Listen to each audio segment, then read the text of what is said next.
is Abby Mills. Mazina yanjye ni Abby Mills. And I've come home to Harper's Island. Nagarutse muhira muri Harper's Island.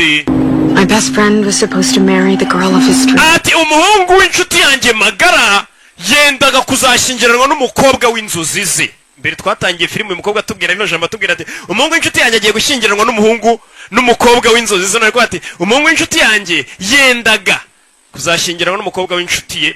Something terrible has happened. Hari ikintu kibi cyabaye. Murders that echo the island's tragic past. Ati icyo kintu cyabaye ku kirwa ni ikintu kibi cyari cyarigeze kuba mu myaka yahise.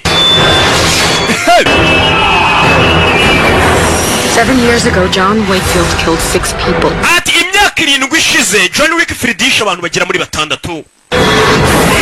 My mother was one of them. Mama wanjye ari umwe muri bo.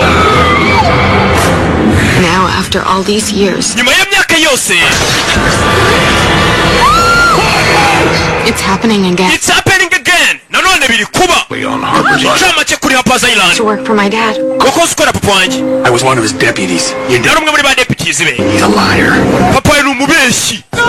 Papa ni umubeshyi. Ese papa ni umuhungu ni umubeshyi.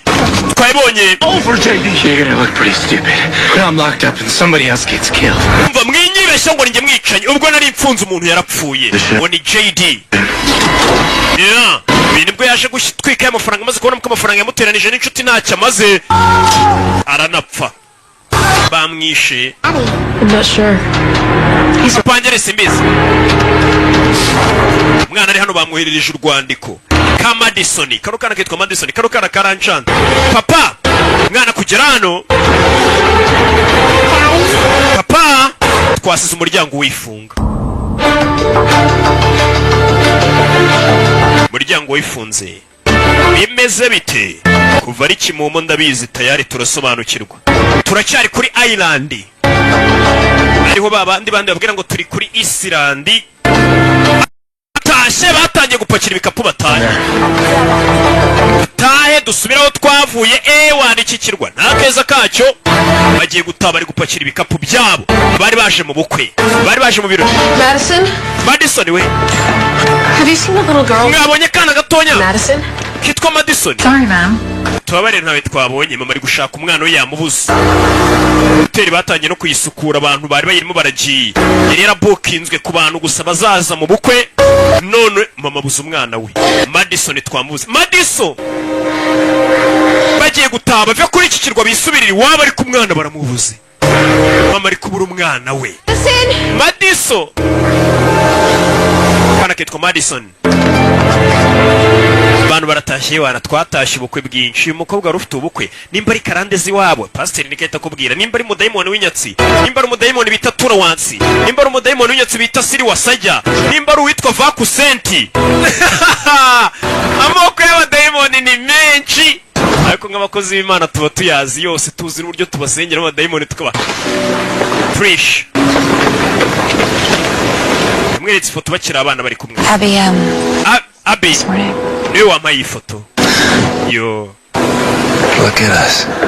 Reba twebwe. You're going home with me. Me too. Twigire mu rugo. Take care of your dad. Yeah. Turore.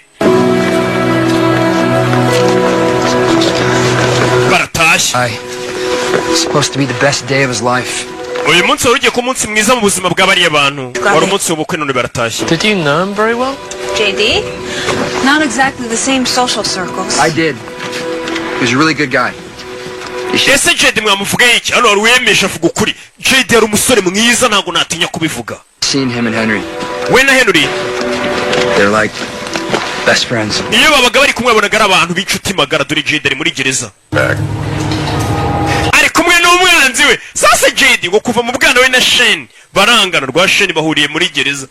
Ibundi yo mudahurire n'inshuti yawe ubundi umwanzi we nta hantu mudahurira mu gihe inshuti zo yari igiye mbona mwana nera kubuza imyaka myinshi ariko umwanzi wawe mucakira na buri munsi bahuriye na gereza. Iyo mukubita ipingu. Cover his feet too. I love a chain gang shuffle. You know, he's been telling me all about his killing, Sheriff. I would be careful if I were you, because he said you're next. Sheriff, uyu musore ni umwicanyi ari kubwira abantu bose yishe. Nawe witonda arambwiye ngo niwe ari bukurikize kwica. Sinzi ko ari umwicanyi wavuga ibyo bintu. I've done my job. Kubera kimwanga kiri kumuteranya ceceka wa kigoryi. Ngo sheriff yarambwiye ngo niwe hari bukurikize witonde. Ni Upper Island. State police will be here first thing tomorrow morning. Abapolisi ejo bazagera no kukirwa mu gitondo bazi kure ubwicanyi biri kubera hano. Bano ntago bara polisi ni ba sheriff. Mbega twabita gute nk'inkera gutabara okay baba ari ba polisi abegereye abaturage bari hafi n'inkera gutabara ubwo. Boy, why'd you do this? Kuki wakora ibintu nk'ibi? Didn't do anything. Nta kintu kimwe nakoze. And says otherwise. Ariko ibimenyetso biravuga ibitandukanye n'ibyo. Ibimenyetso biravuga ibitandukanye n'ibyo uvuga. Tell me about Cole Harkin. Why'd you send him to Abby? Sasa taje kumaza cyaje sasa cyahiye isura. Kuki wamwereje kuri Abby? Well, you'd have to ask him that. If this man can help prove you're innocent, you've got to tell me where he is. Mbwira uwo mugabo ahantu ari wayisu cya kigabo cyayisura cya DJ Canisius. Kirusizi mbwira hari. Yarahamubwiye. But I'd be careful. Ariko witonde. He really doesn't like you. Ko mugabo ntaga gukunda. Agiye kureba DJ Canisius. Canisius ni cya kindi cyahiye isura cyo mu ishyamba. Ku cyahoze ari deputy sheriff. Sheriff aba hari ari umuyobozi, hari deputy sheriff amwungirije araho. Uriya mugabo yisengo ari deputy sheriff. Bano bandi baragiye bayi nzagukumbura. Nushake ntuzakumbure. Musezi bari mu rukundo bano ni babiri. Tell Henry I'm sorry. Irene uri ihangane. Madison. Ihangane. She has to be around here somewhere. No, she's not here. I've looked. Madison na uri hano ahantu hose nahageze. To Richard, maybe he knows where she is. No one knows where he is either. Nta muntu n'umuzana ari. Called and all I get is voicemail. You don't think Richard could have taken... Hey! Look, we will find Madison, okay? Madison turamubona tuza. Uyu ni mukuru we, uyu ni mukuru wa Trish. We're gonna help you find her. Turamubona. Come here. Zengo Madison Trish amubereye auntie. Ko n'umwana mukuru we. Hey guys. Basore. Guys. Basore. We need help finding Madison. Tugomba gushaka kubona Madison. Madison yabuze ntago bamusiga kukirwa ni wa mwana. Ibyo gutaba yabe biretse babanze bashake Madison. Ntago mwataha musiza kana k'imyaka igera mu 9. Bwaba robo bugasheri uvuyemo ntago twahita tutarabona Madison. Abari bagiye gutaba bakava ku kirwa kiri ubwicanyi basigaye kubera Madison. Uyu ari muri gereza ari ku ishene. Silent before you got back. If you killed yourself the first time, maybe none of this would be happening. You had your chance to finish me and you got cold feet. Wari ufite amahirwe yawe yo kundangiza ariko ntiwandangisha aramuniga. Shane, if you don't shut up, JD is gonna be Niba udafunga umunwa Shane, JD ntabwo ari buze kubera umuntu mubi. Who's the coward now? Ubu ninde kigwari? Ninde? Umuriro urabura. The hell? Bigenze bite? Sasa kurimo wa mupolisi wari ubarinze. Polisi wari ubarinze yararashwe. Polisi wari ubarinze yararashwe. Uri gereza. JD bivuze ngo ashobora kuba atari we mwicanyi. Nimba JD bavuga ngo niwe mwicanyi kwica abantu kukirwa. Kuki ari muri gereza?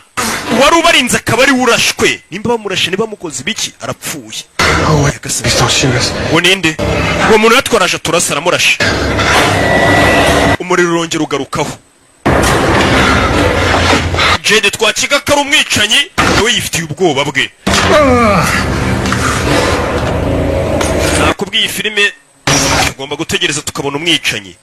Impamvu nakubwiye ngo ngenza na filime z'isi iba ari filime ikunzwe irenze ku isi yose. What are you doing? Kora biki? Is he dead? Yapfuye. Yapfuye. Give me the keys.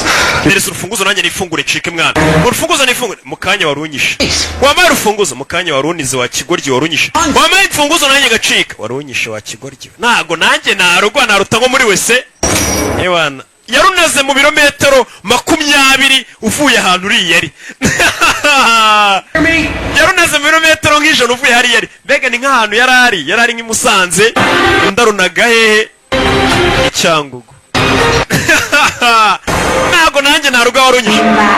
One by one umwe kuri umwe. Abari bagiye gutaba tegereje umwana bita Madison banze bamushake. Last night. Se Madison ubu yaba yagiye baje gushaka akana gato kitwa Madison. Well, it doesn't look like he ever used it. Bisa nkaho hano hantu hatakoreshejwe. Tururi. Uramo hano. Wapi. Richard may have failed you as a husband, but he was a good father.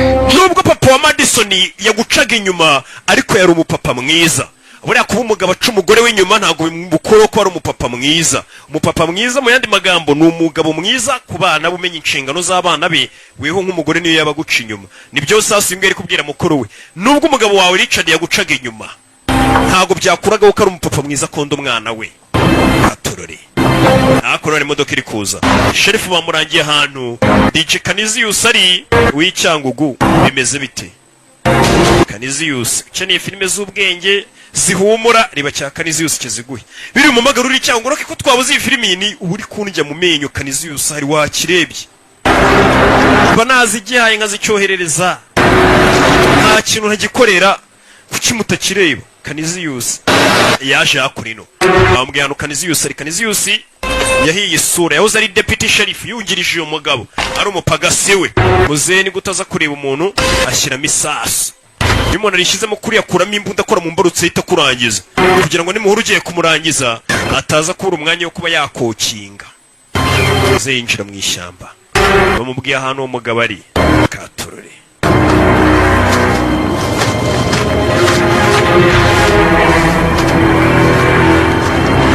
Ahageze handitse ngo nta gupfa kuharengera. Icyo ni icyapa ubonye, nta gupfa kurengera winjira ibyo ubonye. Madison we baje gushaka umwana. Urugendo rwo kuba basubira muri Amerika mu mujyi bararusubitse. Banze bashaka umwana bari kukirwa nkuko wakwibona uri kwijwi. Bari gushaka umwana. Nabari kwijwi mudukurikirega namwe ndabazerikana amahoro y'Imana bane namwe turabakunda cyane cyane. Anything? Icyo mubonye? Wapi? You've gone down to the basement? It's hard to say. We should check. Kumeza gusuzuma. Shaka umwana Madison. Is this Malcolm's room? Yeah. Kisi cyumba cya Malcolm yego. The boat without his bag? Igikapu kikiri hano. Hey, Malcolm's a big boy. All right, let's just focus on finding Kwa Malcolm ni umuntu mukuru, reka twibande ku mwana. Malcolm ni cyakindi kibyibushye bishe ninjoro. Nta nubwo bazi ko cyapfuye. Malcolm ni big boy, twibande ku mwana muto. Muzena waje gushaka Canisius. Wahiye agasura hoza mwungirije muze yagira hano. Muze kumbedora umutego. Mukiri ishyamba ryuzuye imitego. Mitindi. Gera ku mutego icyo yumvisha. Icyo yumvisha. Mbere yari umutego. Dore y'amani zirebera. Subira inyuma. Cyari kumva mu hano. Komando.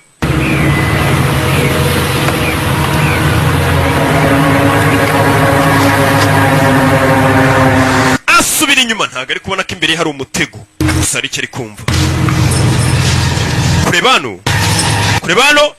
Hano. Kumbe ni Lucky Poromota. Ni Lucky Poromota yarageze ngo ni ikindasike. Lucky nawe. Ese ngiye nakoze iki? Bayano Lucky we. Mutego! Cyukora ikintu kimwe igisongo kimwinjira mu kaguru. Cya gisongo cyiza cyihuse kikakwinjira mu kaguru kigahinguranya n'inyuma no mu igufwa no mu misokoro.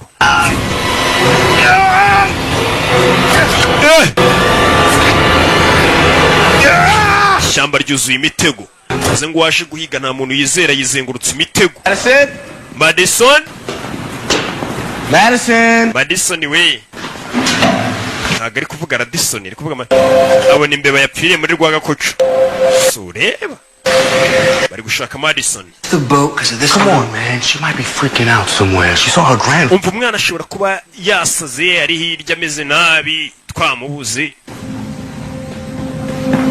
Komeza imbere. What about Malcolm? Hey, with or without Malcolm, we're telling the sheriff what went down. Yeah, but if Malcolm ran off, how are we gonna find Booth?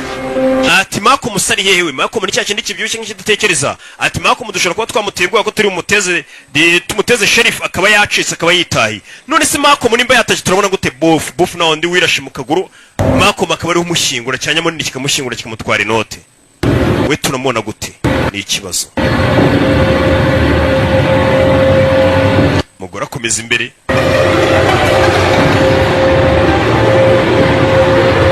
Hano hari umunuko. Hari icyo abonye gitwikiriye. Uriya si umurambo. Uyu si umurambo. kureba gutya kumbe ni rya tungo bita hunga umukiza ibenzi Mercedes. Anything? Buhari icyo ubonye? Wapi mbonye hunga umukiza Mercedes. Aya matungo ngo umukiza ibyo yakoreye ntabwo yabyibagirwe amubonye ngo yamuhunga. Niyo mpamvu ngo akabenzi bakita hunga umukiza. Madison bamubuze. Ubu bagomba kuba bageze muri Amerika. Naha turi muri Amerika ariko bavuye nyine ku kirwa bageze ku butaka Seattle. Hey, Abby. Thanks for giving Trish that picture. Wakoze guha Trish ya foto. Yanjye nayo tukiri abana.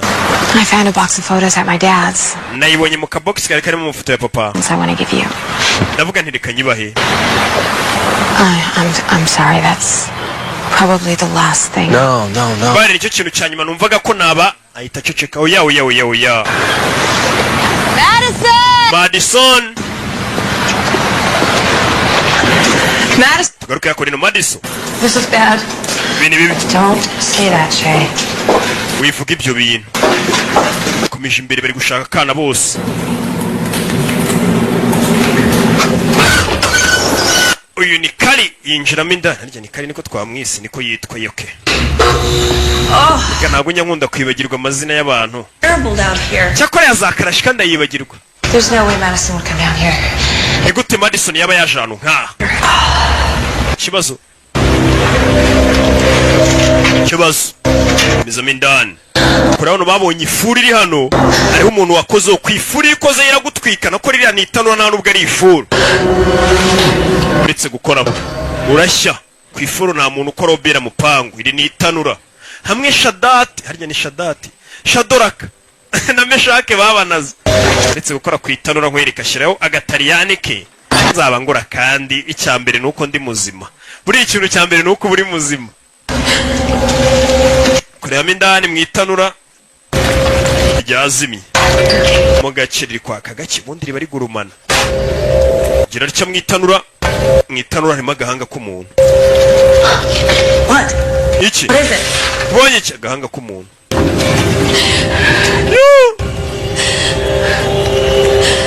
Umwana wanjye wagahanga nako umwana wanjye. Reka nkazane turebe. Skull. Azana agahanga. Akanaga hasi. Umwana wanjye bamutaye mwitanura.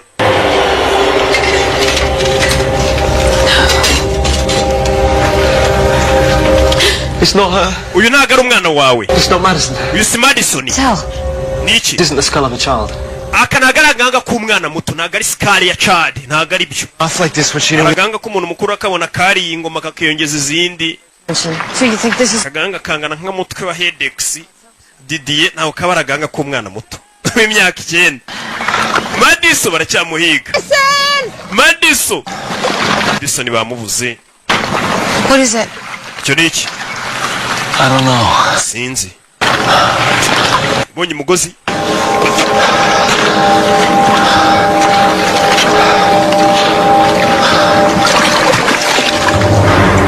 Bonye umugozi hano. Stay here.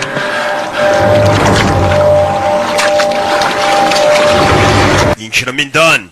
Areba imize bite mwibuke muri season bita Comfort Affairs. Narayibakoreye nubwo nayikoze 2015 ariko ni nziza.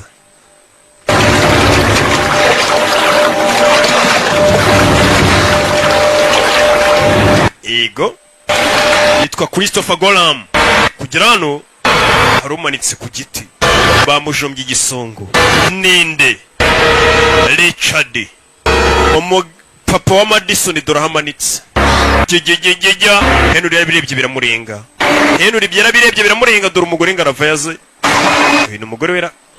Yesu Kristo. Ntago ari umugore we. Wabwo uyu nguyu ni mukase Answer it. We need help. Dukeneye ubufasha. Uyu ni mukase wa Trish. Hello? Is it you, Abby? Madison? Uranyumva? I'm supposed to tell you. If anyone leaves the island, I'll die. Ndagira ngo amagambo kana karamagaye ka Madison karabwira tumva ngubwire Abby. Haramutse hagize umuntu numwe muri mwumva kuri iki kirwa mwese murapfa nanjye ndapfa. bivuze ngo bari bagiye kuva ku kirwa akana ka Madison sinzi uwo gashimuse ninde cyangwa watwaye gusa karabwiye ati aramutse yageze n'umwe uva kuri iki kirwa twese turapfa nako karima kana bemeze bite bahise bagaruka kuri hoteli abwira ko akana kabahamagaye akana ni kazima ariko nta n'umwe ugomba kuva kuri iki kirwa bavuye kuri iki kirwa umwana arapfa baza guhamagara polisi ze kuri iki kirwa itabare imirongo ntabwo iri gukora telefone ko zidakora We should find my dad. ugomba gushaka papa wanjye the mainland. This is too big. nyagasani imirongo yose bayiciye Skye We need to get everyone. Make a plan. reka turebe abandi bose dufate umupango What does that mean? If anybody leaves, she dies. bisobanuye iki ngo tuva kuri kirwa ngo umwana arapfa Yeah, but is it anyone from the wedding or anyone from the island? All I know is what she said. Why would Madison call you instead of someone in our family? How did she sound? She's scared. How do we know it's not one of her creepy games? Oh, Sully, please. uretse ko kitaba ari imikino sasa abantu batangiye kwibaza atese ni buri umwe uri buve kuri kirwa cyangwa ni buri umwe wari uri mu bukwe nacyo ni ikibazo. The sheriff arrested JD for the murder of Trish's dad, right?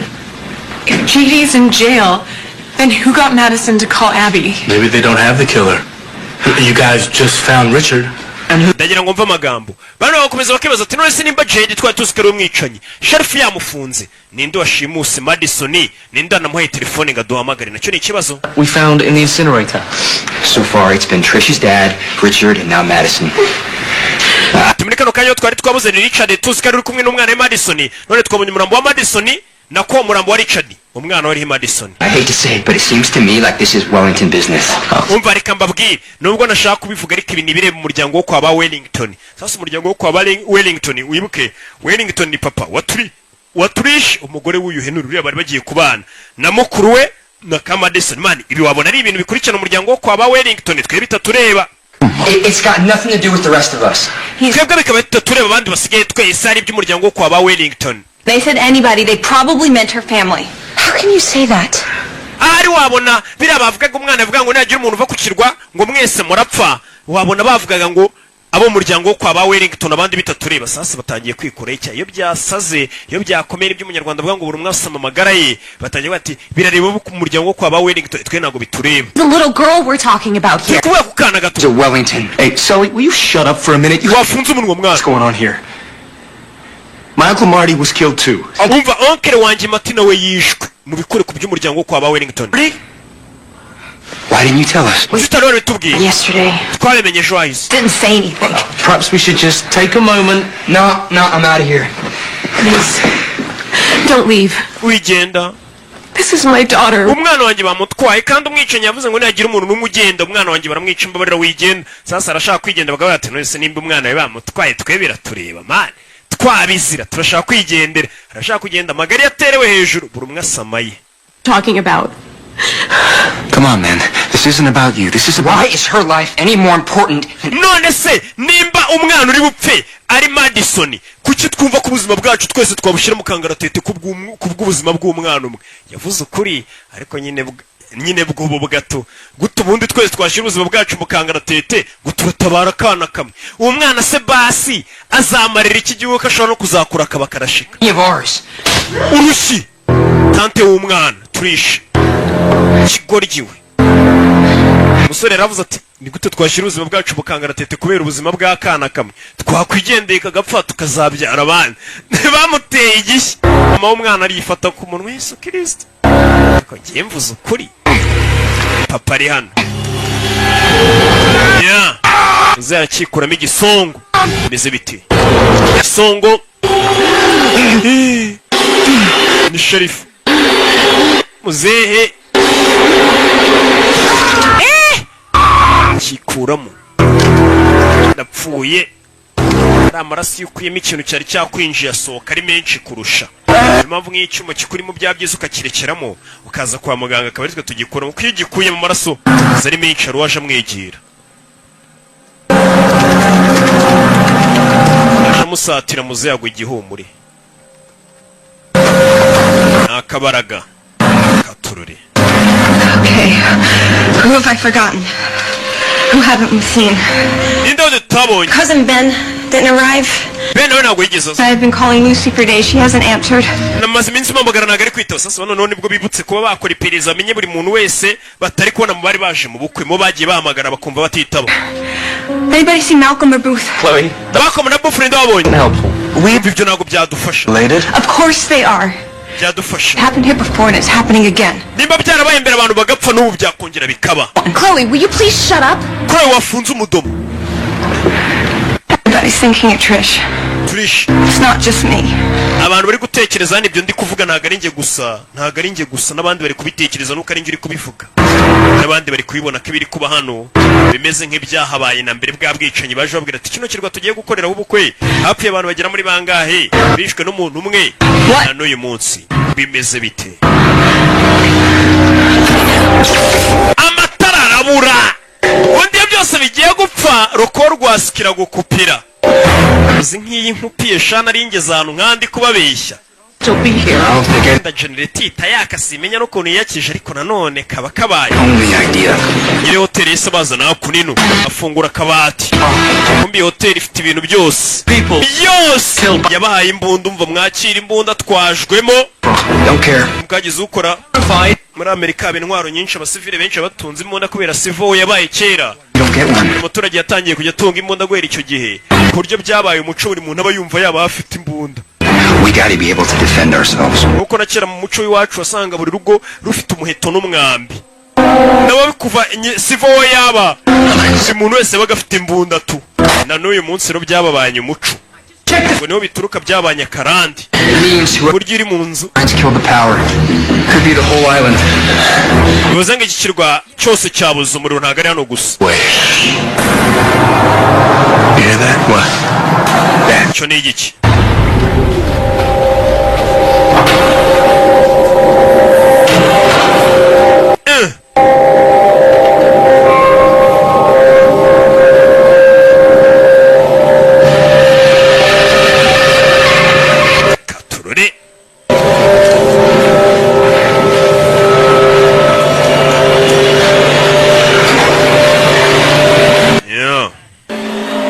Say something. Gira icyo uvuga. Kure y'imbunda bose. Say something or you're gonna die. Whoa! Chill. Brits. Me, Jimmy. Kumbe ni Jimmy. Say something or you're gonna die. What the hell's going on around here? Ko muri kumbwira ngo ngira icyo mvuga cyangwa mpfe nibiki bijya mbere hano. Husband Richard and their daughter Madison is missing. Richard yapfuye umukobwa we Madison yaburiwe irengero. About. That's why I came. I didn't see you on it when it left. It left? Like a half hour ago. Trudy. Why would they leave? They wouldn't. They didn't know about Madison. The phones have been down. We have to trust that Madison's okay. Thank God. Reka twizere ko Madison ameze neza. Here anymore. How's that? A boat full of people just left the island. It doesn't matter what we do now.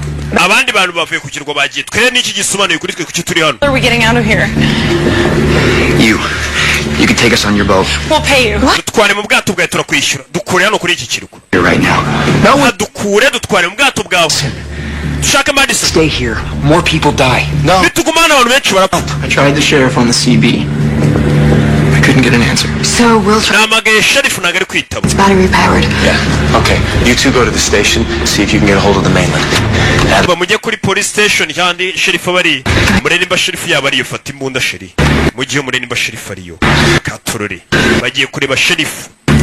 Kwa mamagaye nawe ntabwo ari kwitaba. Kumbe sheriff nawe yashimuswe yatwawe. Ari akurino. Bana muvuye bamupfutse turabibonye.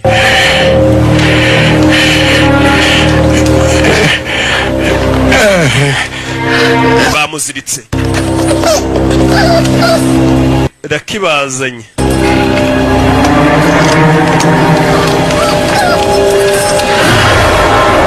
Mbunda. You're a trap. I sprung. Afraid so. Need to make sure they're on.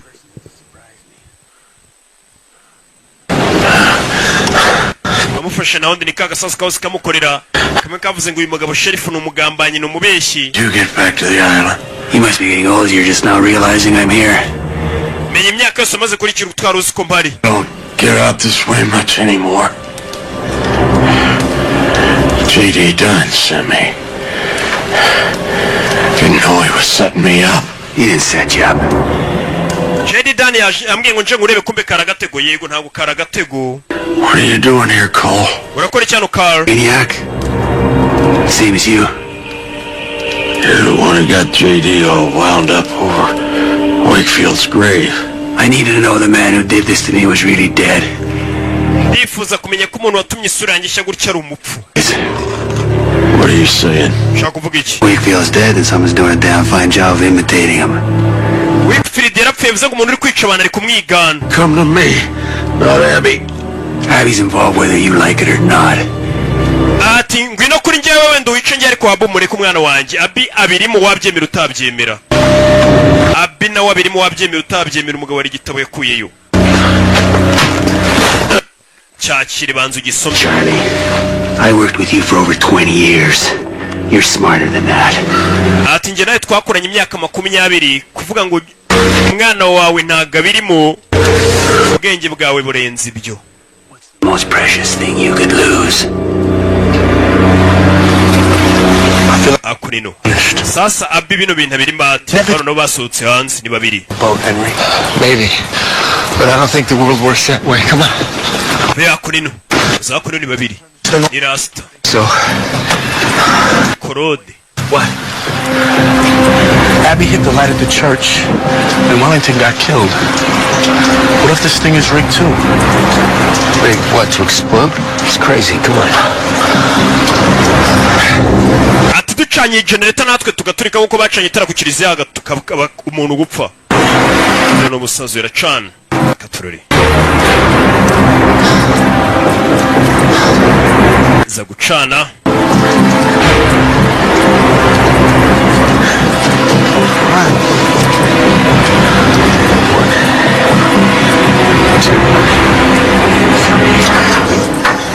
Chana biranga. Aje gucana za generator. Yeah! Holy!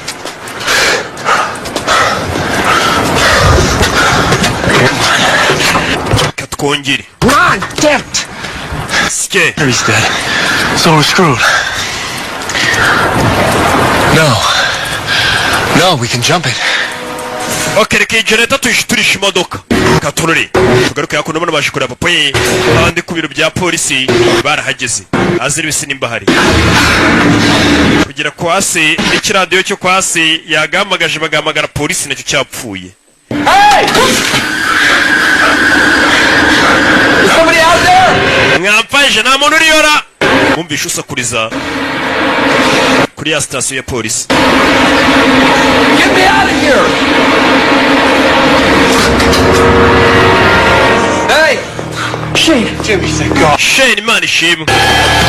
Uyenyerera mu maraso. Mbona umurambo. Shane! Come on, man, get me out of here. Mwana mungure hano. No idea. Lights went out, a gun went off.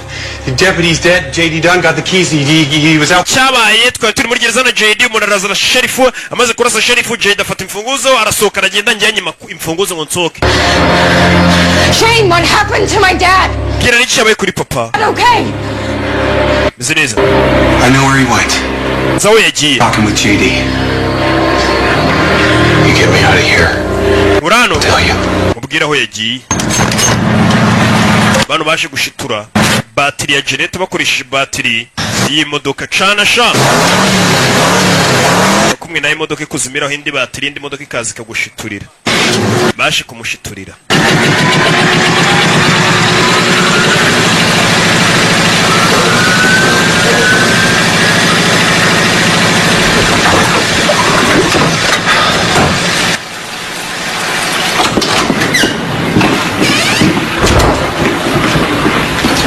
Where is everybody?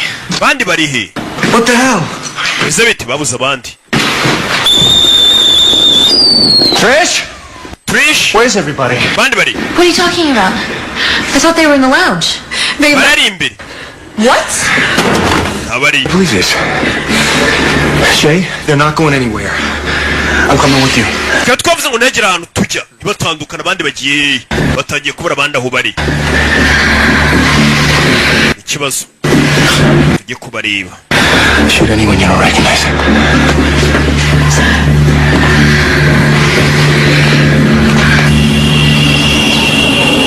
Tugaruke hakuno kuri ya nyubako.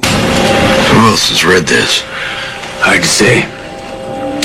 Indanditse ibi. Well, if anyone wanted to imitate Wakefield, this gives a pretty good idea how he felt. Zengo wanditse ibi ngibi ni Wakefield, ninde uri kwica abantu akamwigana. Wakefield kept it while he was in prison. What's J.D. Dunn got to do with this? Ese J.D. Dunn yarahure n'ibi? You two were such good friends. We nawe ndabona mwarabaye inshuti. To hospital, he might have seen J.D. and his dad. They were the only folks who ever came. If you're blaming me for not sending flowers, screw you. Ubwo nandi muri gereza J.D. Dunn yaransuye. None uri kumotera uko nakuzaniye indabyo. Blaming you, Charlie.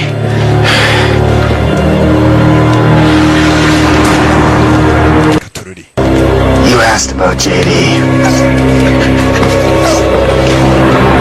He's helped me track the killer. Seems to me he is the killer. J.D.'s just in a lot of pain. J.D. ni umwana uri mu buribwe bwinshi ntabwo ari umwicanyi. Ni umwana ufite akabaro ke kenshi mbega. You make a pretty good suspect. Because I look like a monster. Ati niwe muntu wa mbere ndi gukeka uri gukora ibi bintu kubera yuko nsa nk'inyamaswa kubera isura yahiye.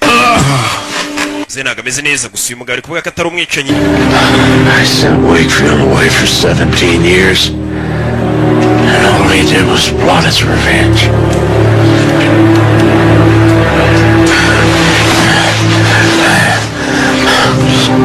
What you said before about losing what's most precious. Seems that Abby coming home has set this thing off. Ati karya kare wambwiye ibyerekeranye na Abby umbwira iki? Ati Abby aho yaziye ku kirwa niwe watangije ibi byose ndetse nawe uzanabirangiza. Tugomba kumenya ukuntu bizarangira. Mbega Abby ahuriye n'ibi bintu kuki umugabo akomeje kumushyira mu majwi. None watumiye ikibazo cy'ubwicanyi gihagarara. Katurore. Umugabo afata cya gitabo arakibika.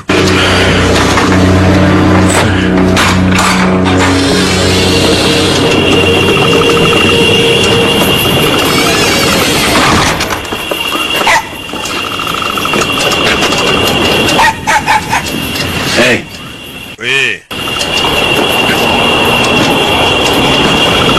Zavayo.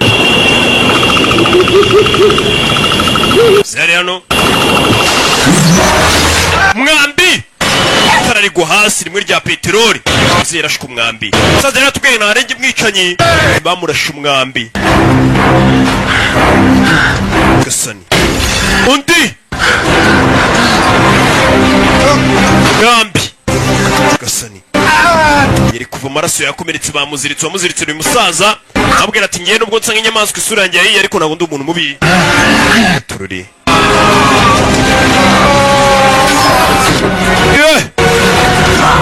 Cya gitabo yari afite kigwa hasi. Yarashwe imyambi ibiri.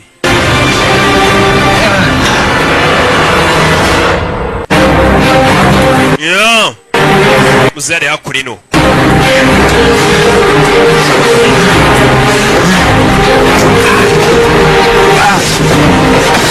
Zehe. Gerageza gusohoka muri iyi nzu sinzi. Fata imbunda.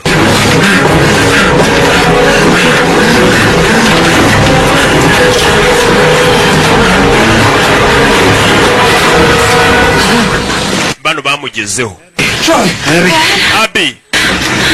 Papa. Get the bag, Abby. Get the bag. Genda urebe igikapu kiri hanze, genda urebe icyo gikapu gikureyo. Nta gikapu kirimo igitabo twabonye umugabo yari afite. Sanze hano. Umugabo ari gushyagaze. Yapfuye.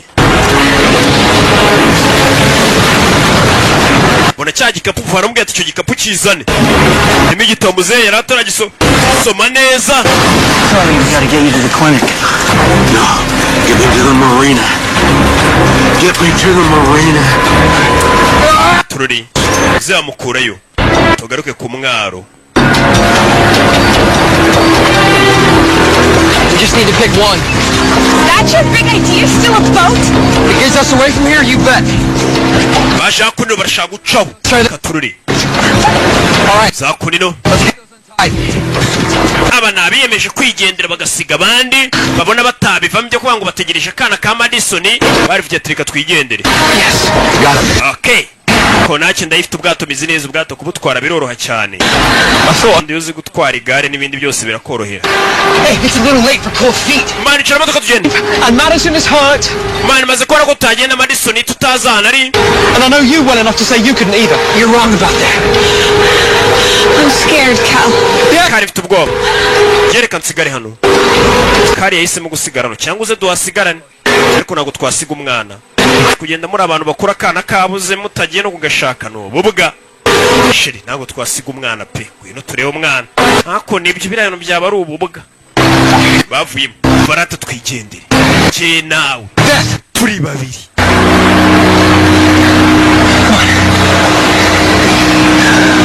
Siko byaba ari ububwa. Rubabonyiruka. Are you sure? Bonye Dan, nibyo se? Alright, come on. Tujye kumureba. Babonye Dan.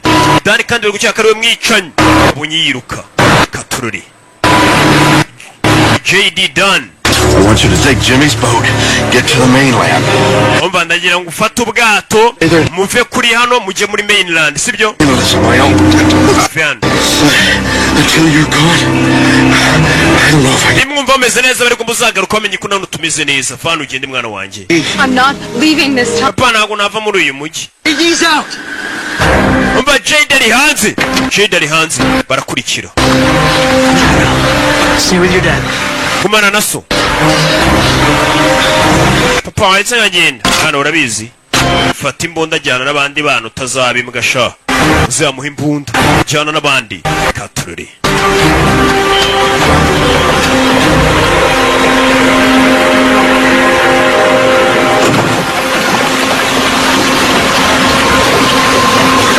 Barerekera.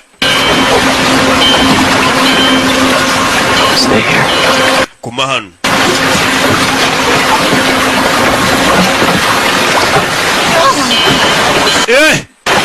Yatangiye kumva amajwi. Bamusizana yumvisha amajwi kureba uriya yagiye.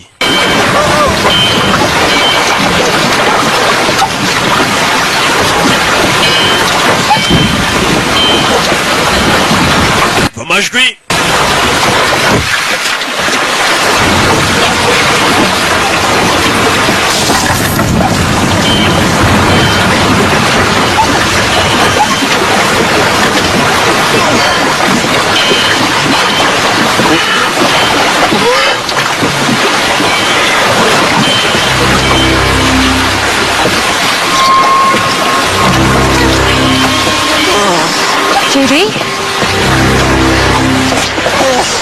JD kumbe duri bamujombaguye ibintu utamenya nimba bamurashe nimba bamukoze ibiki. JD ameze nabi. JD bajyaga bakeka ari umwicanyi ariko dore nayo bimubayeho bimeze bite.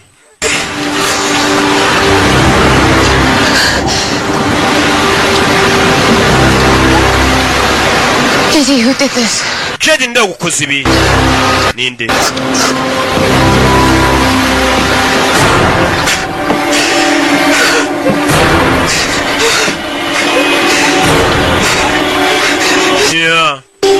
Kuvuga byaramunaniye.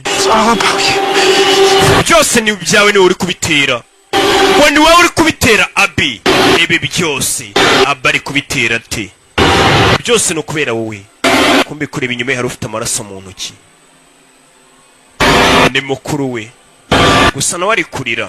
My best friend was supposed to marry the girl of his dreams. Ati umuhungu w'inshuti yanjye magara yendaga kuzashyingiranwa n'umukobwa w'inzozi ze. Mbere twatangiye filime uyu mukobwa atubwira ino jambo atubwira ati umuhungu w'inshuti yanjye agiye gushyingiranwa n'umukobwa w'inzozi ze. Nariko ati umuhungu w'inshuti yanjye yendaga kuzashyingiranwa n'umukobwa w'inshuti ye. Something terrible has happened. Hari ikintu kibi cyabaye. Murders that echo the island's tragic past. Ati icyo kintu cyabaye ku kirwa ni ikintu kibi cyari cyarigeze kwa mu myaka yahise. 7 years ago, John Wakefield killed 6 people. Ati imyaka 7 ishize John Wakefield yishe abantu bagera muri 6. My mother was one of them. Mama wanjye ari umwe muri bo. Now, after all these years, nyuma y'imyaka yose It's happening again. It's happening again. Nanone biri kuba. We on Harper's Island. Chamake kuri Harper's Island. To work for my dad. Koko skora papa wanjye. I was one of his deputies. Your dad. Yari umwe muri ba deputies be. He's a liar. Papa ni umubeshyi. Papa ni umubeshyi. Ese papa uyu muhungu ni umubeshyi. Twabonye. Over, JD. You're gonna look pretty stupid. When I'm locked up and somebody else gets killed. Umva mwinyibeshya ngo ninjye mwicanye. Ubwo nari mfunze umuntu yarapfuye. Ngo ni JD. Yeah. Nibwo yaje gutwika amafaranga maze kubona ko amafaranga yamuteranije n'inshuti ntacyo amaze aranapfa bamwishe. I'm not sure. Pangere simbizi. Mwana ari hano bamwoherereje urwandiko ka Madison. Kano kana kitwa Madison. Kano kana karanchanda. Papa mwana kugera hano. Papa twasize umuryango wifunga. Umuryango wifunze. Bimeze bite? Kuva ari kimomo ndabizi tayari turasobanukirwa. Turacyari kuri Island. Ariho babandi babwira ngo turi kuri Island. Atashe batangiye gupakira ibikapu bataye. Tahe dusubiraho twavuye wandikikirwa. Nakeza kacyo bagiye gutaba ari gupakira ibikapu byabo. Bari baje mu bukwe. Bari baje mu birori. Madison we. Have you seen the little girl? Mwabonye kana gatonya. Madison? Kitwa Madison. Sorry, ma'am. Tubabare ntawe twabonye mama ari gushaka umwana we yamubuze. Hoteli batangiye no kuyisukura abantu bari bayirimo baragiye. Yari yarabukinzwe ku bantu gusa bazaza mu bukwe. None mama buze umwana we. Madison twamubuze. Madison. Bagiye gutaba bava kuri iki kirwa bisubirira iwabo ari ku mwana baramubuze. Mama ari kubura umwana we. Madison. Kana kitwa Madison. Abantu baratashye wana twatashye ubukwe bwinshi. Umukobwa rufite ubukwe nimba ari karandezi wabo pastor niketa kubwira nimba ari mudayimoni w'inyatsi nimba ari umudayimoni bita Turawansi nimba ari umudayimoni w'inyatsi bita Siri Wasajya nimba ari uwitwa Vakusenti. Amoko y'abadayimoni ni menshi ariko nk'abakozi b'Imana tuba tuyazi yose tuzi n'uburyo tubasengera abadayimoni tukaba fresh. Mweretse ifoto bakira abana bari kumwe. Abby. Niwe wampaye iyi foto. Yo. Look at us. Reba twebwe. You're sure going home with me? Me too. Twigire mu rugo. To take care of your dad. Yeah. Turore.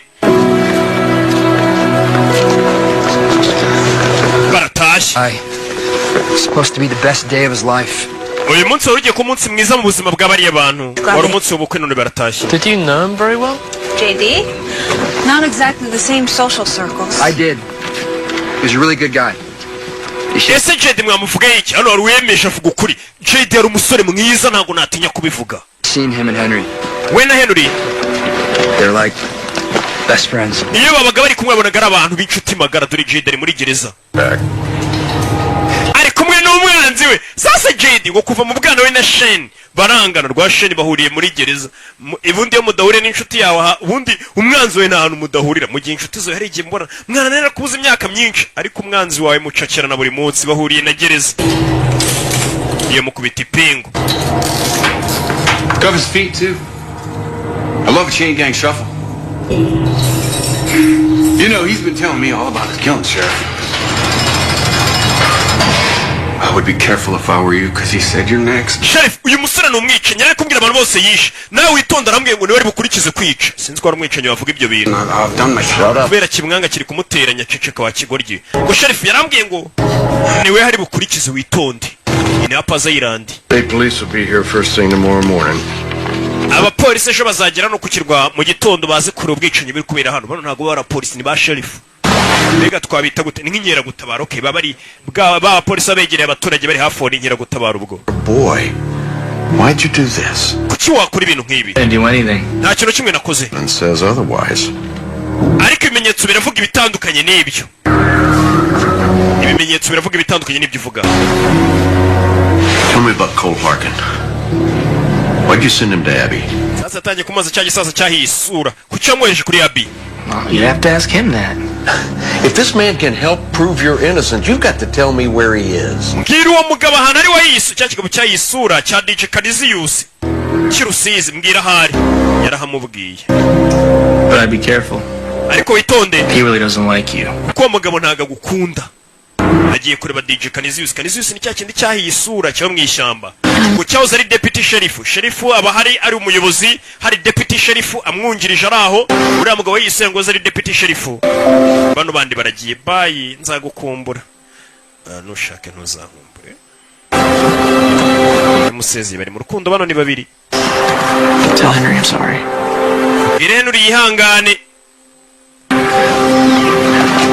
Yihangane.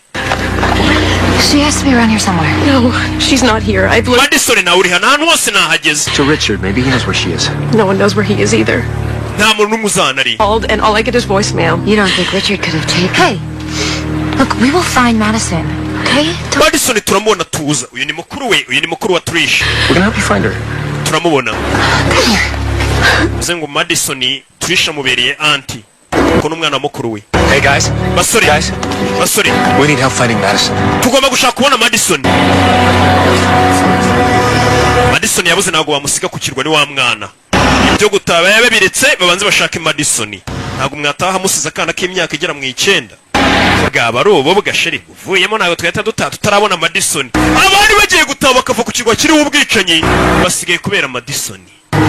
Uyeri muri gereza ari ku ishene. Silent before you got back. If you killed yourself the first time, maybe none of this would be happening.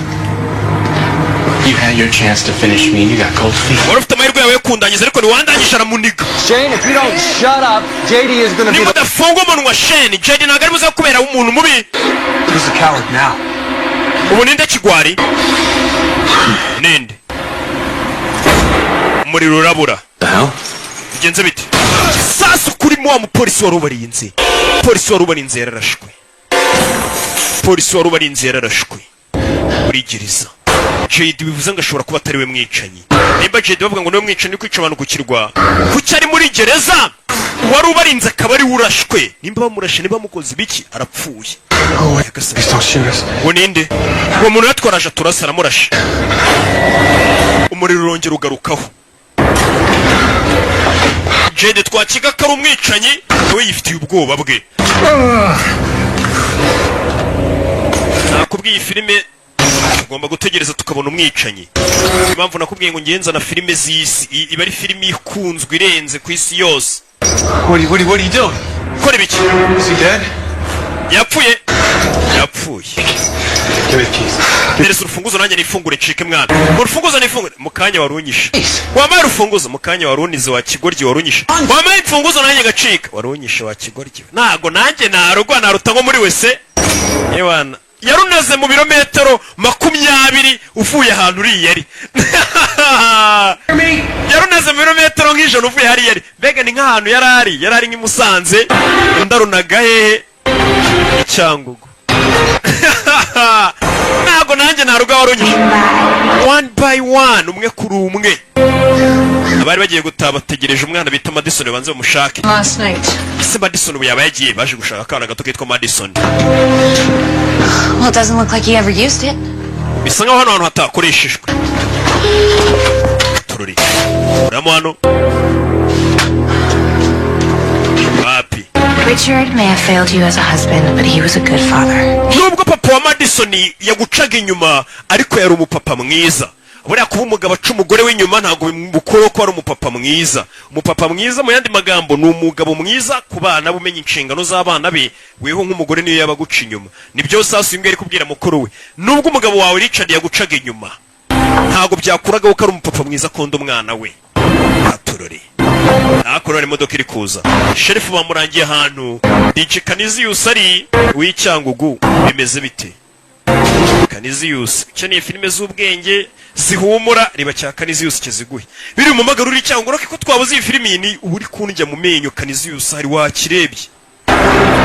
Banazi gihaye nkazicyoherereza. Nta kintu ntagikorera kuki mutakireba. Canisius yaje akurino. Bambwiye hano Canisius ari Canisius yahiye isura. Yahoze ari deputy sheriff yungirije uyu mugabo, ari umupagasi we. Muzehe ni gutaza kureba umuntu ashyiramo isasu. Iyo umuntu arishyizemo kuri akuramo imbunda akora mu mbarutse ahita kurangiza, kugira ngo nimuhuru ugiye kumurangiza ataza kubura umwanya wo kuba yakokinga. Muzehe yinjira mu ishyamba, bamubwiye ahantu uwo mugabo ari. Katurore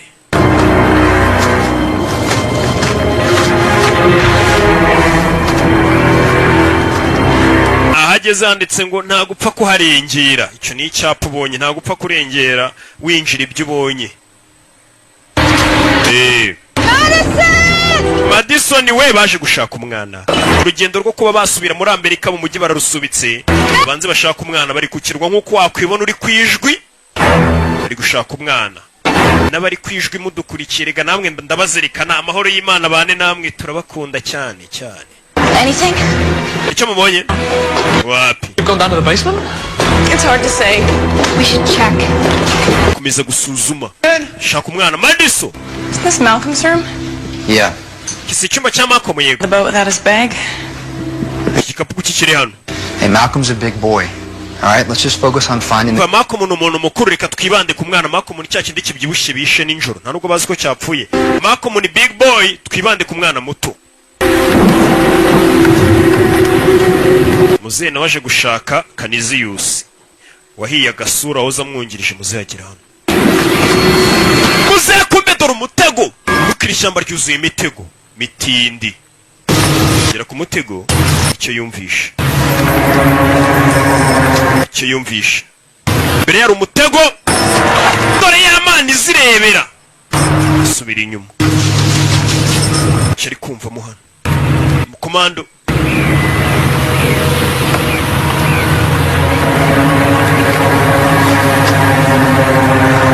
Asubira inyuma, ntago ari kubona ko imbere hari umutego. Gusa ari icyo ari kumva. Kurebano. Hano. Kumbe ni Lucky Poromota. Yarageze ngo ni ikindasike. Lucky nawe. Ese ngiye nakoze iki? Bayano Lucky we. Mutego! Cyukora ikintu kimwigisongo kimwinjira mu kaguru. Cya gisongo cyiza cyihuse kikakwinjira mu kaguru kigahinguranya n'inyuma no mu igufwa no mu misokoro.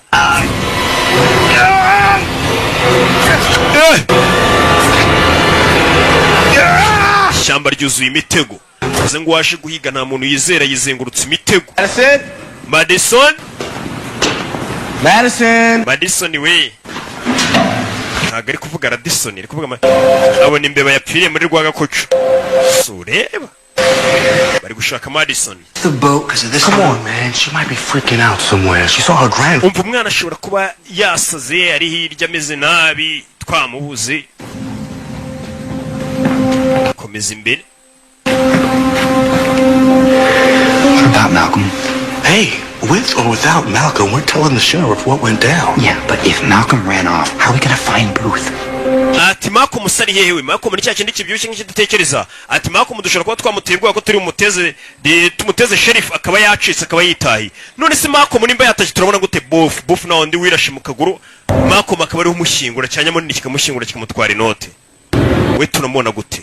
Ni ikibazo. Mugora akomeza imbere.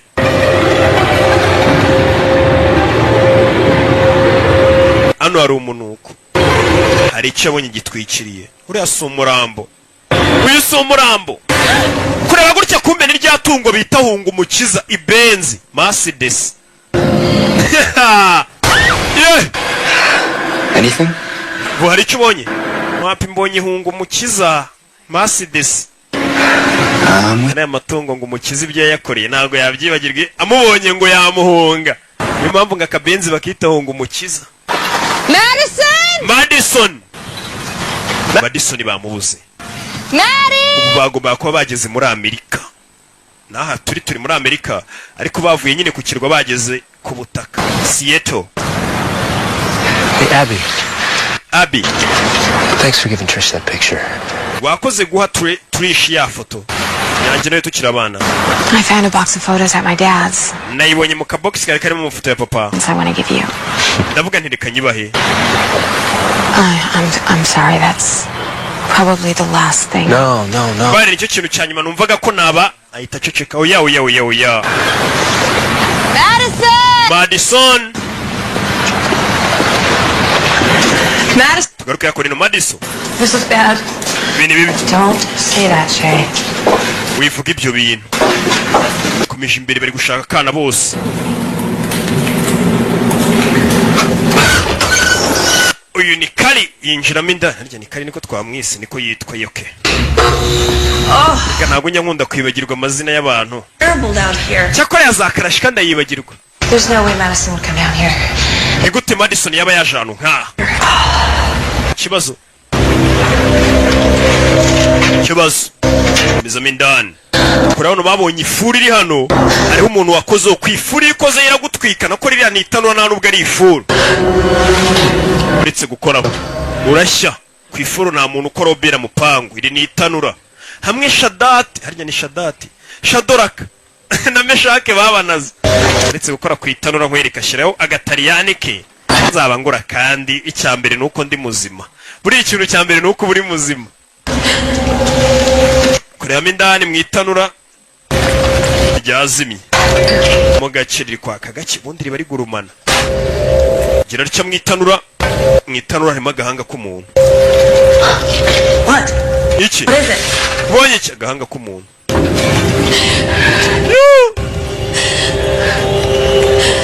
Umwana wanjye wagahanga nako umwana wanjye. Reka nkazane turebe. Iskal azana agahanga akanaga hasi. Umwana wanjye bamutaye mu itanura.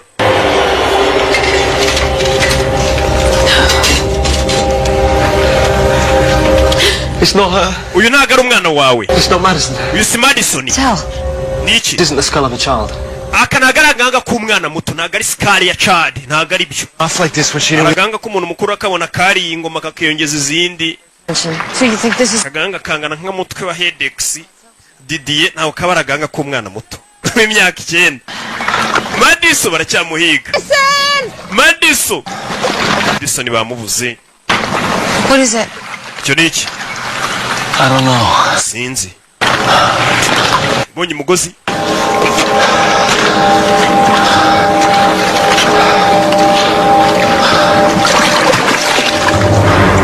Bonye umugozi hano.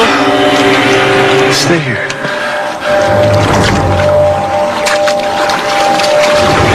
Yinjiramo indani. Areba imize bite mwibuke muri season bita Covert Affairs. Narayibakoreye nubwo nayikoze 2015 ariko ni nziza.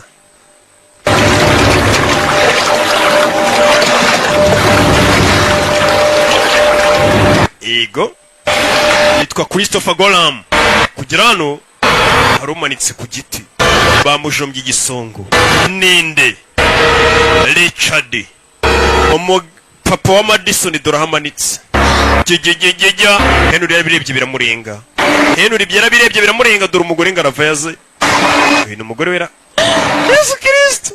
Ntago ari umugore we. Wabwo uyu nguyu ni mukase. Answer it. We need help. Dukeneye ubufasha. Uyu ni mukase wa Trish. Hello? Hello. Is it you, Abby? Madison? Uranyumva? I'm supposed to tell you. If anyone leaves the island, I'll die. Ndagira ngo bamagamba kana karabamagaye ka Madison karabwira tumva ngubwire Abby. Haramutse agize umuntu numwe muri mwumva kuri iki kirwa, mwese murapfa nanjye ndapfa. Bivuze ngo bari bagiye kuva ku kirwa. Akana ka Madison sinzi wagashimuse nida cyangwa watwaye. Gusa karabwira ati haramutse yagize numwe uva kuri iki kirwa. Nothing. I don't know. Kwese turapfa nako karima kana. Bemeze bite? Bahise bagaruka kuri hoteli. Abwira ko kana kabamagaye. Akana ni kazima ariko nta numwe ugomba kuva kuri iki kirwa. Bavuye kuri iki kirwa umwana arapfa. Baza guhamagara polisi ze kuri iki kirwa itabare. Imirongo ntago iri gukora. Cut the phones. Telefone ko zidakora. We should find my dad. Ugomba gushaka papa wanjye. Oh, the mainland. This is too big. Yagasana imirongo yose bayiciye. Skye. We need to get everyone. Make a plan. Reka turebe abandi bose dufata umupango. What does that mean? If anybody leaves, she dies. Bisobanura iki ngo tuva kuri kirwa ngo umwana arapfa? Yeah, but is it anyone from the wedding or anyone from the island? All I know is what she said. Why would Madison call you instead of someone in our family? How did she sound? Was she scared? How do we know it's not one of her creepy games? Oh, Sully, please. Ese kuki itaba ari imikino sasa abantu batangiye kwibaza atese ni buri umwe uri buve kurikirwa cyane buri umwe wari uri mu bukwe nacyo ni ikibazo.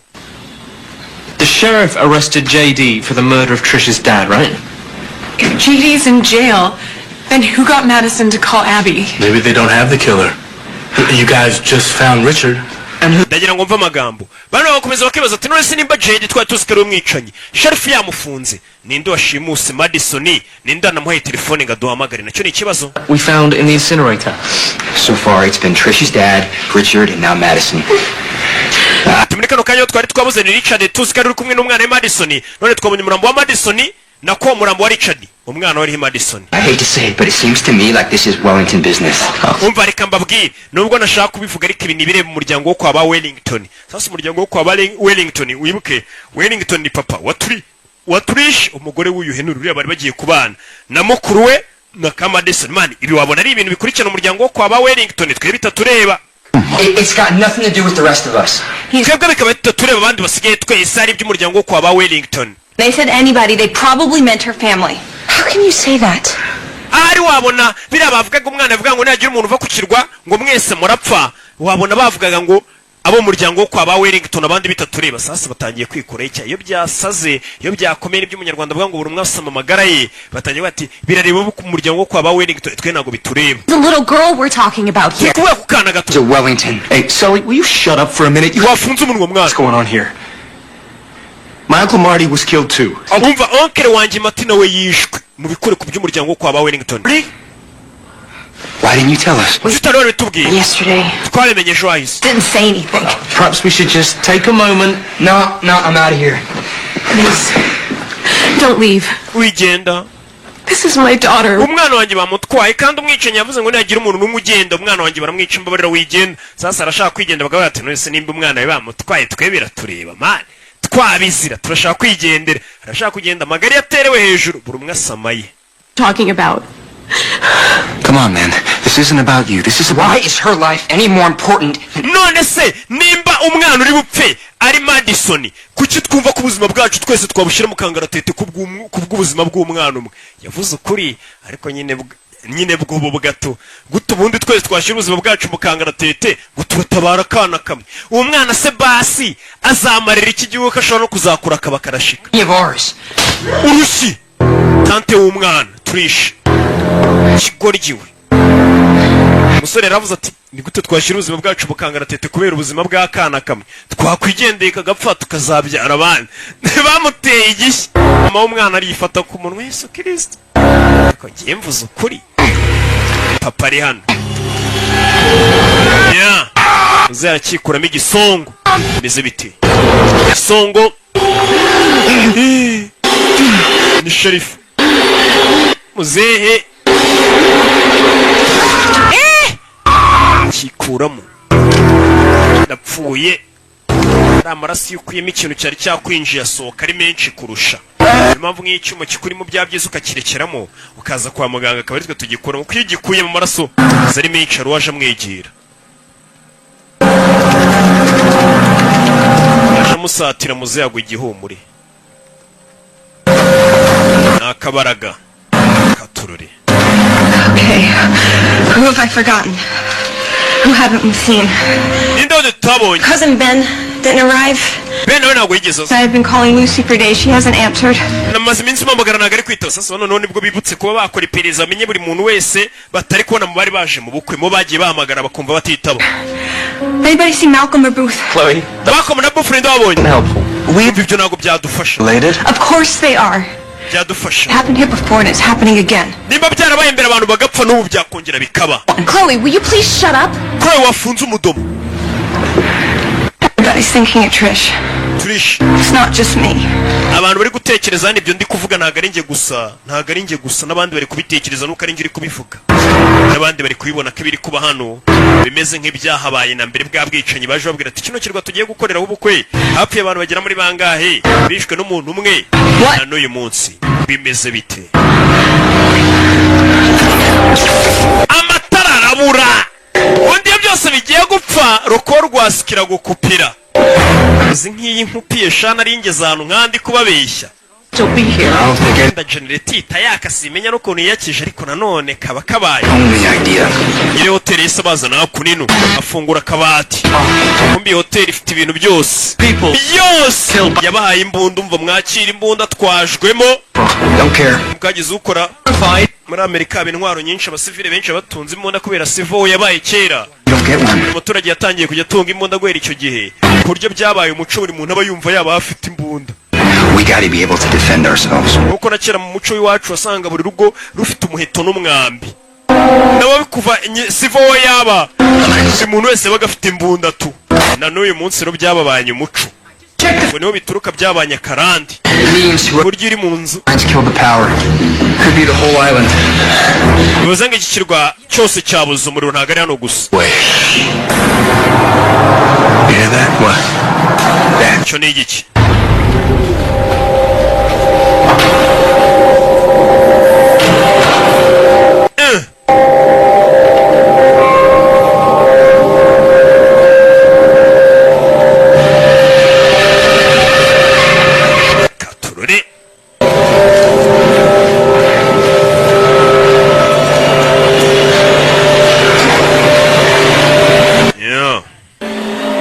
Say something. Gira icyo uvuga. Kure imbunda bose. Say something or you're gonna die. Hey! Chill. It's me, Jimmy. Kumbe ni Jimmy. Say something or you're gonna die. What the hell's going on around here? Komuri kumbwira ngo ngira icyo mvuga cyangwa mpfe nibiki bijya mbere hano. Husband Richard and their daughter Madison is missing. Richard yapfuye umukobwa we Madison yaburiwe irengero. That's why I came. I didn't see you on it when it left. It left? Like a half hour ago. Trudy. Why would they leave? They wouldn't. They didn't know about Madison. The phones have been down. We have to trust that Madison's okay. My God. Reka twizere ko Madison ameze neza. Here anymore. How's that? A boat full of people just left the island. It doesn't matter what we do now. Abandi bantu bavuye ku kirwa bagiye twe n'iki gisobanuye kuri twe kuki turi hano. Are we getting out of here? You can take us on your boat. We'll pay you. Dutware mu bwato bwawe turakwishyura. Dukure hano kuri iki kirwa. Here right now. No, dukure dutware mu bwato bwawe. Dushaka Madison. Stay here. More people die. No. Bitugumana abantu benshi barapfa. I tried the sheriff on the CB. I couldn't get an answer. So we'll try. Namagaye sheriff nagari kwitaba. It's battery powered. Yeah. Okay. You two go to the station. See if you can get a hold of the mainland. Mujye kuri police station kandi sheriff bari. Mureni mba sheriff yabari yofata imbunda sheri. Mugiye mureni mba sheriff ariyo. Katururi. Bagiye kureba sheriff. Kwa mamagaye nawe nagari kwitaba kumbe sheriff nawe yashimuswe yatwawe. Ari akurino. Bana muvuye bamupfutse turabibonye.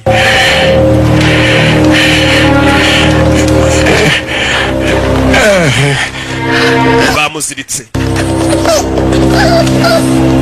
Rakibazanye.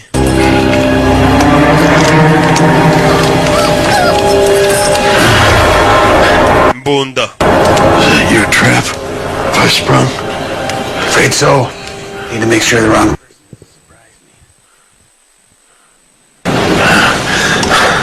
Amufashe naho ndi nikagasasa kawo kamukorera. Kamwe kavuze ngo uyu mugabo sheriff ni umugambanyi no mubeshyi. You get back to the island. You must be getting old. You're just now realizing I'm here. Menye imyaka yose maze kuri kiru twaro uko mbari. Don't get out this way much anymore. J.D. Dunn sent me. Didn't know he was setting me up. He didn't set you up. J.D. Dunn yambwiye ngo nje ngurebe kumbe karagatego yego ntabwo karagatego. What are you doing here, Cole? Urakora cyano Carl. Maniac. Same as you. You're the one who got J.D. all wound up over Wakefield's grave. I needed to know the man who did this to me was really dead. Ndifuza kumenya ko umuntu watumye isura yanjye ishya gutya ari umupfu. What are you saying? Shaka kuvuga iki? Wakefield's dead and someone's doing a damn fine job of imitating him. Wakefield yarapfuye bivuze ngo umuntu uri kwica abantu ari kumwigana. Come to me, not Abby. Abby's involved whether you like it or not. Ati ngwino kuri njyewe wenda wice njye ariko wabumure ku mwana wanjye. Abi abirimo wabyemera utabyemera. Abi nawe abirimo wabyemera utabyemera umugabo ari gitabo yakuyeyo. Cyakire banzu gisomye. Charlie, I worked with you for over 20 years. You're smarter than that. Ati nge nawe twakoranye imyaka 20 kuvuga ngo umwana wawe ntago birimo ubwenge bwawe burenze ibyo. Most precious thing you could lose. Akurino. Sasa abi bino bintu biri mbati. Bano no basutse hanze ni babiri. Henry. Maybe. But I don't think the world works that way. Come on. Be akurino. Zakurino ni babiri. Ni Rasta. So. Korode. What? Abby hit the light at the church, and Wellington got killed. What if this thing is rigged too? Rigged what, to explode? It's crazy, come on. Ati ducanye generator natwe tugaturika uko bacanye itara ku kiliziya tukaba umuntu gupfa. Zeno musazo yaracana. Katurori. Za gucana.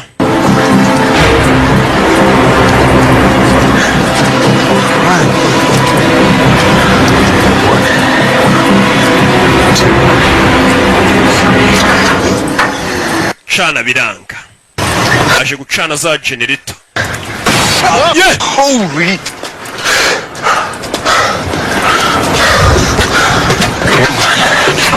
Katkongiri. God damn it! Ske. Harry's dead. So we're screwed. No, we can jump it.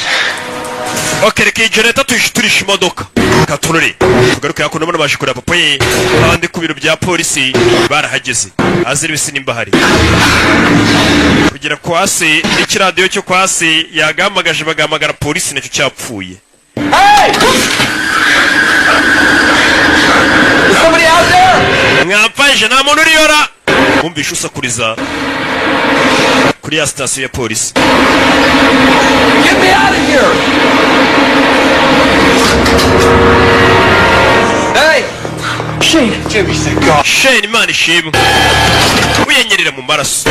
Buno murambo. Ske. Come on, man, get me out of here. Ngana mungure hano. No idea. Lights went out, a gun went off. The deputy's dead. J.D. Dunn got the keys. He was out. Cyabaye twari turi muri gereza na J.D. umuntu arazana sherifu amaze kurasa sherifu J.D. afata imfunguzo arasohoka aragenda njyanye imfunguzo ngo nsoke. Shane, what happened to my dad? Kira ni cyabaye kuri papa. Okay. Meze neza. I know where he went. Zawo yagiye. Talking with J.D. You get me out of here. Urano. Tell you. Mubwira aho yagiye. Bano baje gushitura batiri ya generator bakoresheje batiri iyi modoka cana sha. Kumwe nayo modoka ikuzimiraho indi batiri indi modoka ikazi kagushiturira. Baje kumushiturira.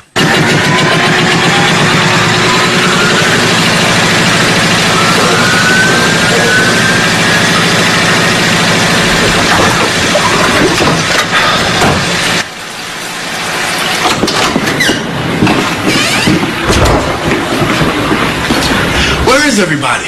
Bandi bari he? What the hell? Izabiti babuza bandi. Trish? Trish? Where's everybody? Bandi bari. What are you talking about? I thought they were in the lounge. Bari imbere. What? Abari. Believe this. Shay, they're not going anywhere. I'm coming with you. Twavuze ngo negera ahantu tujya. Ibatandukana bandi bagiye batangiye kubura bandi aho bari. Ikibazo. Tujye kubareba. Shoot anyone you don't recognize.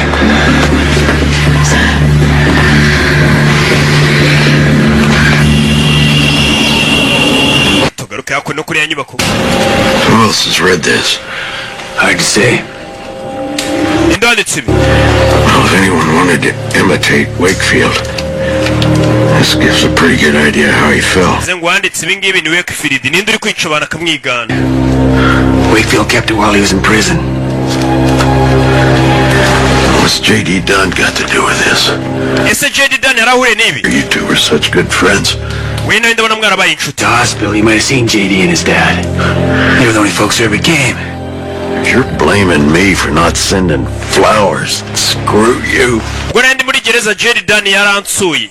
None uri kumotera uko nakuzaniye indabyo. Blaming you, Charlie.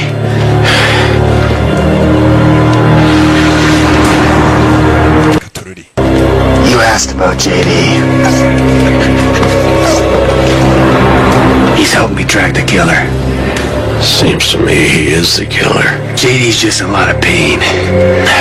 JD numwana w'umuribwe bwinshi ntabwo ari umwicanyi. Numwana ufite akabaro ke kenshi mbega. You make a pretty good suspect. Because I look like a monster. Ati niwe muntu wa mbere ndi gukeka kuri gukora ibi bintu kubera yuko nsa nk'inyamaswa kubera isura yahiye. Zenaga ameze neza gusa uyu mugabo ari kuvuga ko atari umwicanyi. I sent Wakefield away for 17 years. And all he did was plot his revenge.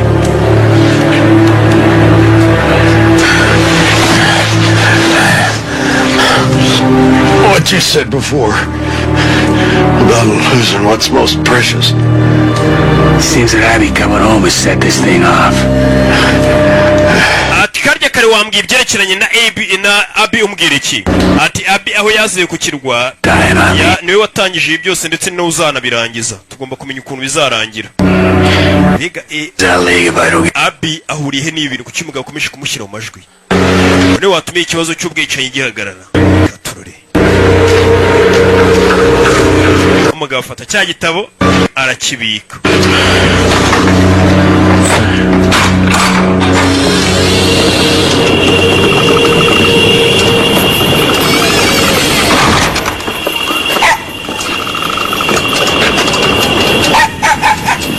Hey. Oui. Zavayo. Zari hano. Mwambi. Tararigwa hasi rimwe rya peteroli. Zirashika umwambi. Saza ratubwiye ntarenge mwicanyi. Bamurasha umwambi. Gasani. Undi. Mwambi. Gasani. Yari kuva amaraso yakomeretse bamuziritse wamuziritse uyu musaza. Abwira ati ngiye nubwo nsanga inyamaswa isura yanjye yari ariko ntabwo ndi umuntu mubi. Tururi.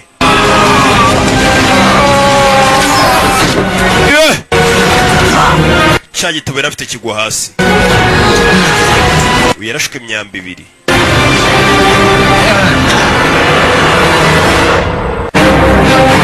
Yeah. Muzari hakurino.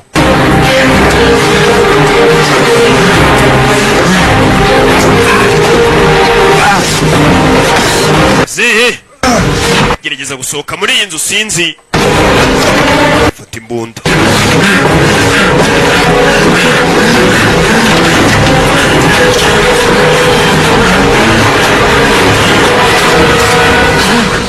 Bano bamugezeho.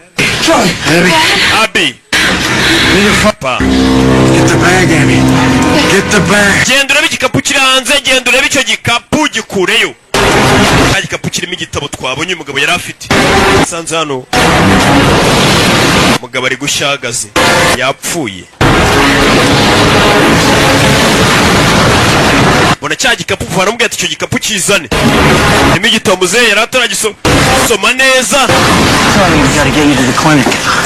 No, get me to the marina. Get me to the marina. Tururi. Zamukurayo. Tugaruke ku mwaro. We just need to pick one. That's your big idea? Still a boat? It gets us away from here, you bet. Bashaka kuno barashaka gucaho. Katururi. Alright. Zakunino. Aba nabiyemeje kwigendera bagasiga abandi babona batabivamo byo kuvuga ngo bategereje akana ka Madison barivuye ati reka twigendere. Yes. Got him. Okay. Ko nacyo ndayifite ubwato mizi neza ubwato kubutwara biroroha cyane. Ndi uzi gutwara igare n'ibindi byose birakorohera. Hey, it's a little late for cold feet. Man, icara modoka tugende. And Madison is hurt. Man, maze kubona ko tutagenda Madison tutazana ari. And I know you well enough to say you couldn't either. You're wrong about that. I'm scared, Cal. Yeah. Kari mfite ubwoba. Jereka nsigare hano. Kari yahisemo gusigarana cyangwa uze duhasigarane. Ariko ntabwo twasiga umwana. Kugenda muri abantu bakura akana kabuze mutagiye no kugashaka no bubwa. Shiri ntabwo twasiga umwana pe. Ngwino turebe umwana. Ntako nibyo birayano byaba ari ububwa. Bavuye barata twigendere. Je nawe. Turi babiri.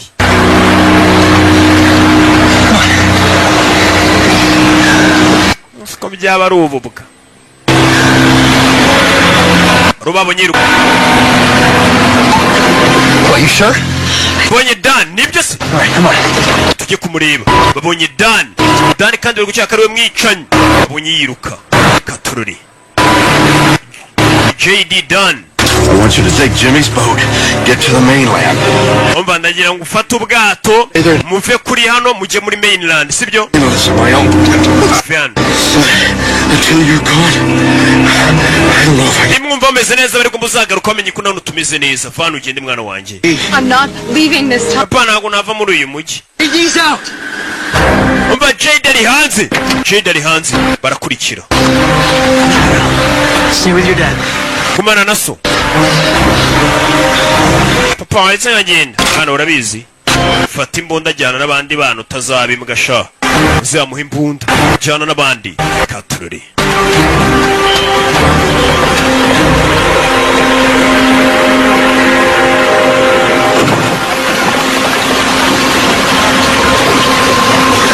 Barerekera. Stay here. Kuma hano.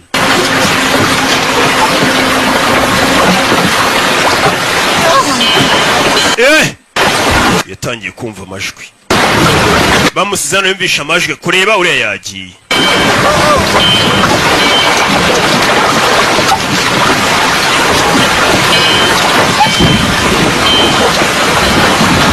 Amajwi.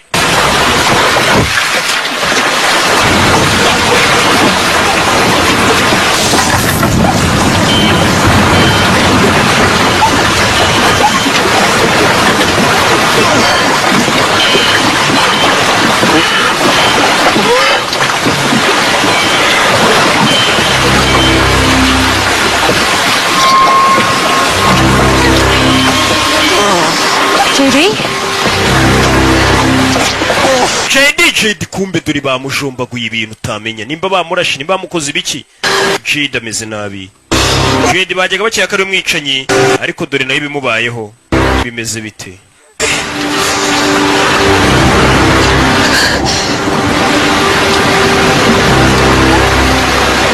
JD, who did this? JD ndagukoze ibi. Ninde?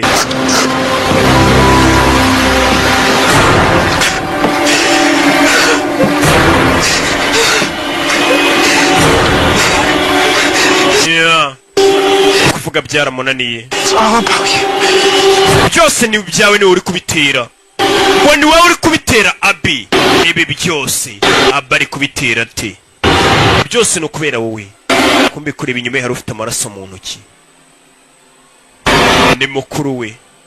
Gusa nawe ari kurira. Nimba amaraso yakuye he? Udacikwa na episode izakurikira. Nakubwiye tugomba kumenya ninde uri gukora ibi bintu. Ninde uri kwica abantu.